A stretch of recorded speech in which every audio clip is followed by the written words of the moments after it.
Bai suna hana siyan ƙuri'u ko koya za ku yi. Insha Allah za a gan mu. Insha Allah a kowane sako a ƙasar nan don su yi wannan aikin. Wajajen rumfunan zaɓe. Wajajen rumfunan zaɓe da kuma kewaye. To kamar kun kama mutum ya za ku yi da shi. Babu wata dokar ƙasa da ta hana mutum ya aje kuɗi miliyan ko biliyan 1 in zai iya nuna cewa nasa ne. Babu wata dokar ƙasa da ta hana wannan. Don haka in akwai dan siyasan da ya rike kudinsa wannan ba laifi bane. Inda laifin yake sai in lokacin siyasan yayi ya fito yana sayan ƙuri'u. To ga wannan lokacin ne kuma zamu yi aikin, kuma in Allah ya so zamu fito ko ina mu zagaya mu tabbatar da cewa tare da wayansu jami'an tsaro mun hana wannan. Lokacin zaɓukan fidda gwani an ga jami'an ku sun zo suna ta shawagi a dandalin da aka yi waɗannan taruka. Kamar lokacin zaɓe za a ga jami'an ku ne a rumfunan zaɓe suna hana siyan ƙuri'u ko koya za ku yi. Insha Allah za a gan mu. Insha Allah a kowane sako a ƙasar nan don su yi wannan aikin. Wajajen rumfunan zaɓe. Wajajen rumfunan zaɓe da kuma kewaye. To kamar kun kama mutum ya za ku yi da shi. Abin da doka ta ce shine za mu yi da shi.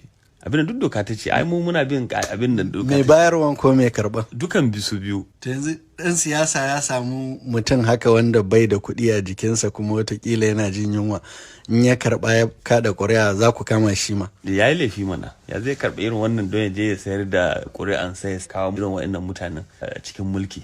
To kamar akwai ana gab da miƙa mulki da sauransu, na san lokaci irin wannan haka kukan sa ido akan manyan 'yan siyasa musamman gwamnoni. Kamar yanzu haka saboda yanzu suna da rigar kariya, amma daga 29 ga wata ba rigar kariya. Kamar akwai gwamnonin da kuka riga kuka ɗana matarku da 29 ga wata na Mayu yayi za ku iya kai musu dira?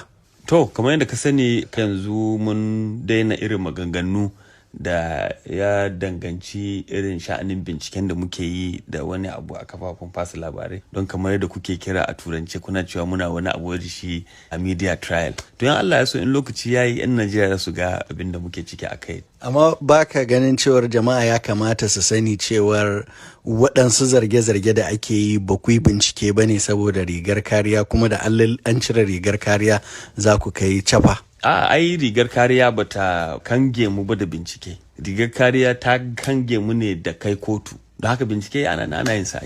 To yanzu kenan idan 29 ga wata yayi watakila za mu ga waɗansu gwamnoni daga wajen miƙa mulki za a iya tafiya da su kotu kenan. Ya danganta. Amma kamar akwai gwamnonin da yanzu haka ake binciken su kuma ana jiran lokaci ne. Kamar yadda na gaya maka da ce in lokaci ya 'yan Najeriya za su sani. Amma wasu na zargi cewar akwai gwamnoni musamman waɗanda suke da tambaya. Kamar kai a wurinka akwai waɗannan gwamnonin? To ai duk ɗan adam bai cika 10 ba. Kuma yana da wahala a ce mutum ya yi irin sha'anin mulki babu kaza. Ya danganta da shi menene ake ganin an yi ko kuma menene bincike ya kafar. Amma akwai mutanen kirki da yawa a cikin